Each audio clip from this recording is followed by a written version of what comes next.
Em poucos minutos você descobrirá o que bilhões de pessoas no mundo inteiro ainda não sabem. O dia mais revolucionário e assombroso da história da humanidade está se aproximando rapidamente, e os sinais estão acontecendo exatamente agora, neste momento, enquanto você assiste a este vídeo. O que vou revelar mudará completamente sua perspectiva sobre o tempo em que vivemos e sobre seu destino eterno. Enquanto assistimos juntos essa história impactante, peço que você já deixe seu amém nos comentários e se junte a essa comunidade de buscadores da verdade, clicando no botão de inscrição, porque o que compartilharei hoje pode ser a diferença entre estar preparado ou ser pego de surpresa no dia mais extraordinário de todos os tempos. Imagine por um momento, você está dirigindo pela rodovia dos Bandeirantes em direção a São Paulo numa manhã qualquer de terça-feira. O trânsito flui normalmente, as pessoas caminham pelas calçadas, as crianças brincam nos parques. De repente, em uma fração de segundo, milhões de pessoas simplesmente desaparecem. Carros ficam sem motoristas, aviões sem pilotos, lares ficam vazios instantaneamente. O mundo como conhecemos deixa de existir em um piscar de olhos. Isso não é ficção científica, meus amados. Isso é uma promessa bíblica que está prestes a se cumprir. O apóstolo Paulo, inspirado pelo Espírito Santo, nos revela em 1 aos Tessalonicenses capítulo 4 versículos 16 a 17, porque o mesmo Senhor descerá do céu com alarido, e com voz de arcanjo, e com a trombeta de Deus, e os que morreram em Cristo ressuscitarão primeiro. Depois nós, os que ficarmos vivos, seremos arrebatados juntamente com eles nas nuvens, a encontrar o Senhor nos ares, e assim estaremos sempre com o Senhor. Essa passagem não está falando de um evento distante ou simbólico. Paulo está descrevendo um acontecimento literal, físico, sobrenatural que transformará instantaneamente a face da terra. Mas quando será esse dia? Como poderemos saber que se aproxima? E mais importante, você estará preparado? A palavra arrebatamento vem do termo grego harpazo, que significa arrebatar com força, arrancar, tomar de assalto. É a mesma palavra usada quando Filipe foi arrebatado pelo Espírito do Senhor em Atos capítulo 8 versículo 39, depois de batizar o eunuco etíope. Não foi um deslocamento suave, foi um arrebatamento súbito e sobrenatural. Jesus Cristo mesmo nos alertou sobre este momento em Mateus capítulo 24 versículos 40 a 41, então, estando dois no campo, será levado um, e deixado o outro. Duas estarão moendo no moinho, será levada uma, e deixada a outra. Percebam a precisão das palavras do Senhor. Não é uma evacuação organizada, não é um aviso prévio. É uma separação instantânea entre aqueles que são verdadeiramente seus e aqueles que apenas professam conhecê-lo.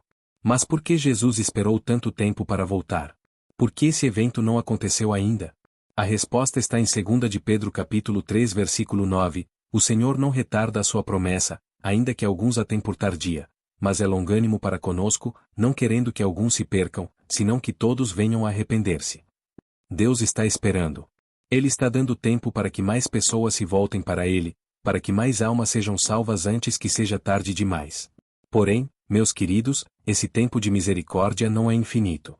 Daniel capítulo 12 versículo 4 nos adverte, e tu, Daniel, encerra estas palavras e sela este livro, até ao fim do tempo. Muitos correrão de uma parte para outra, e a ciência se multiplicará.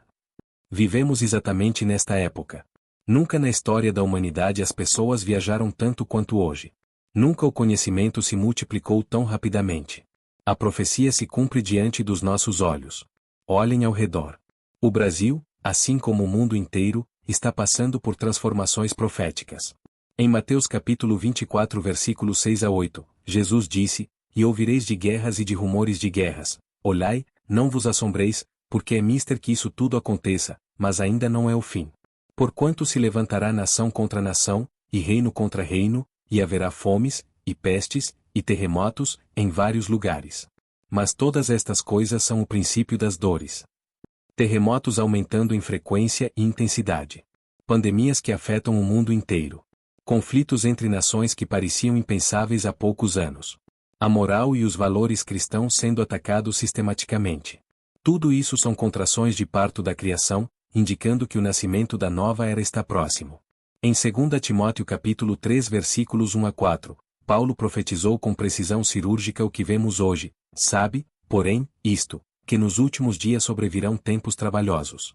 Porque haverá homens amantes de si mesmos, avarentos, presunçosos, soberbos, blasfemos, desobedientes a pais e mães, ingratos, profanos, sem afeto natural, irreconciliáveis, caluniadores, incontinentes, cruéis, sem amor para com os bons, traidores, obstinados, orgulhosos, mais amigos dos deleites do que amigos de Deus.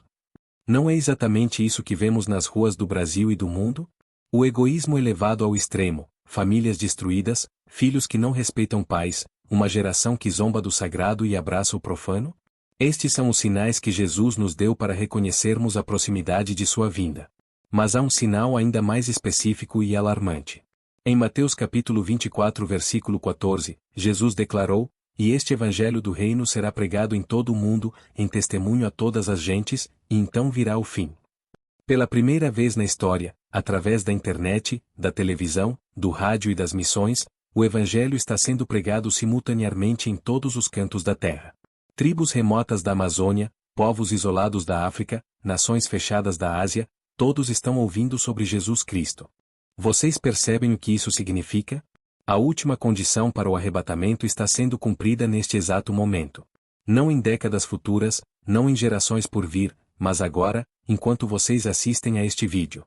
O profeta Daniel recebeu uma visão extraordinária sobre os últimos dias em Daniel capítulo 12 versículo 1, e naquele tempo se levantará Miguel, o grande príncipe, que se levanta a favor dos filhos do teu povo, e haverá um tempo de angústia, qual nunca houve, desde que houve nação até aquele tempo. Mas naquele tempo livrar-se-á o teu povo, todo aquele que se achar escrito no livro. Miguel, o arcanjo, está se preparando para a batalha final. O tempo de angústia que Daniel menciona é a grande tribulação, um período de 7 anos de sofrimento sem precedentes na terra. Mas observem, antes desse tempo de angústia, o povo de Deus será livrado. Esse livramento é o arrebatamento da igreja. Em Apocalipse capítulo 3 versículo 10, Jesus promete à igreja fiel: "Como guardaste a palavra da minha paciência, também eu te guardarei da hora da tentação que há de vir sobre todo o mundo, para tentar os que habitam na terra." Não diz que seremos guardados na hora da tentação, mas da hora da tentação. Seremos removidos antes que o julgamento de Deus se derrame sobre a terra. Mas como será exatamente esse momento? Paulo nos dá detalhes impressionantes em 1 aos Coríntios capítulo 15 versículos 51 a 52, "Eis aqui vos digo um mistério, na verdade, nem todos dormiremos, mas todos seremos transformados, num momento, no abrir e fechar de olhos, ante a última trombeta, porque a trombeta soará, e os mortos ressuscitarão incorruptíveis, e nós seremos transformados." Num momento, num abrir e fechar de olhos. A palavra grega usada aqui é átomos, da qual derivamos a palavra átomo. Significa o menor período de tempo possível, indivisível. Mais rápido que um pensamento, mais instantâneo que um relâmpago. Em uma fração infinitesimal de segundo, bilhões de pessoas desaparecerão da face da terra. Os mortos em Cristo ressuscitarão primeiro. Cemitérios ao redor do mundo ficarão vazios instantaneamente. Corpos que foram cremados, decompostos, perdidos no mar, serão reconstituídos de forma gloriosa. Depois, nós que estivermos vivos seremos transformados e arrebatados juntamente com eles. Nossos corpos mortais se tornarão imortais, nossos corpos corruptíveis se tornarão incorruptíveis. Não mais sujeitos à dor, à doença, ao envelhecimento ou à morte. Seremos como Jesus em seu corpo ressurreto, capazes de aparecer e desaparecer, de atravessar paredes, de nos mover instantaneamente de um lugar para outro. Mas o que acontecerá com aqueles que ficarem? Jesus nos dá a resposta em Lucas capítulo 17 versículos 26 a 30. "E, como aconteceu nos dias de Noé, assim será também nos dias do Filho do Homem. Comiam, bebiam, casavam, e davam-se em casamento, até ao dia em que Noé entrou na arca, e veio o dilúvio, e os consumiu a todos. Como também da mesma maneira aconteceu nos dias de Ló. Comiam, bebiam, compravam, vendiam, plantavam e edificavam. Mas no dia em que Ló saiu de Sodoma choveu do céu fogo e enxofre, e os consumiu a todos. Assim será no dia em que o Filho do Homem se há de manifestar." Assim como nos dias de Noé, as pessoas estarão vivendo suas vidas normalmente, sem se importar com os avisos de Deus. Assim como em Sodoma, estarão ocupadas com negócios e prazeres, ignorando o julgamento iminente. Mas quando o arrebatamento acontecer, iniciará imediatamente o período da grande tribulação. Durante esses 7 anos, o anticristo se levantará como líder mundial. Haverá guerras devastadoras, pragas mortais, fenômenos sobrenaturais aterrorizantes. 1/3 da humanidade morrerá apenas nos primeiros anos.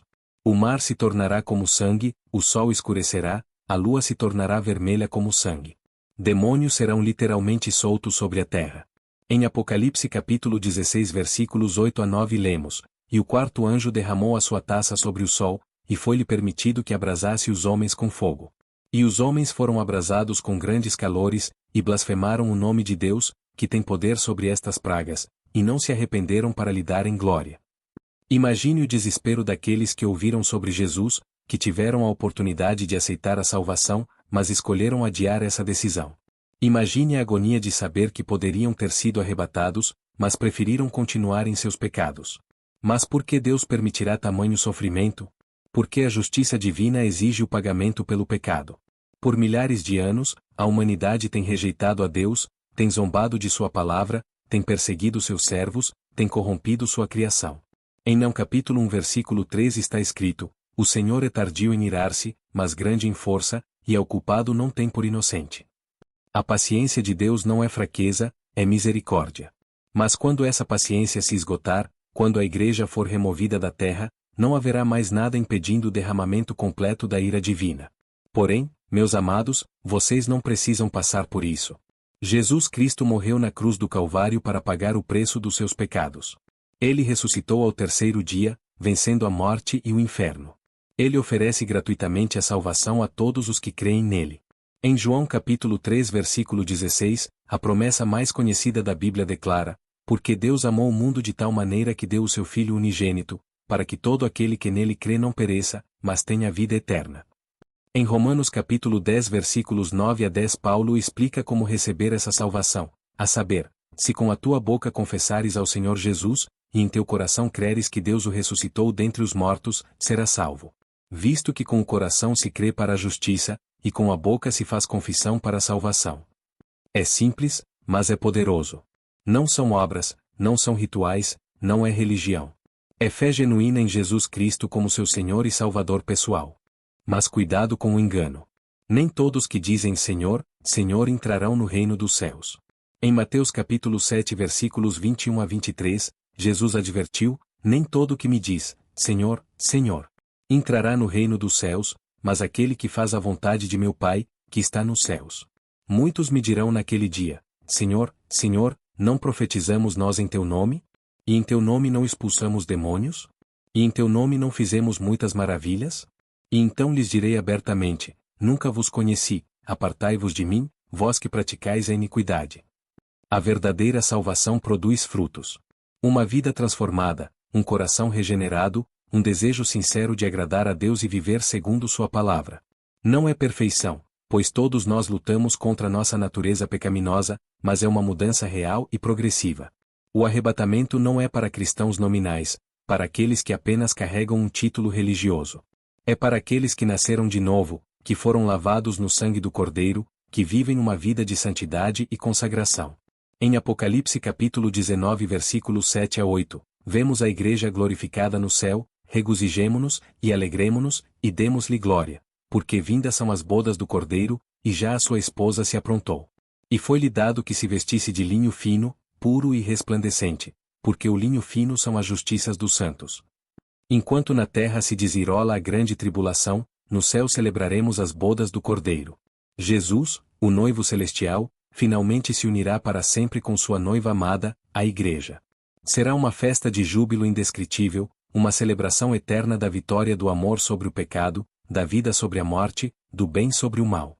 Mas os sinais estão se intensificando rapidamente.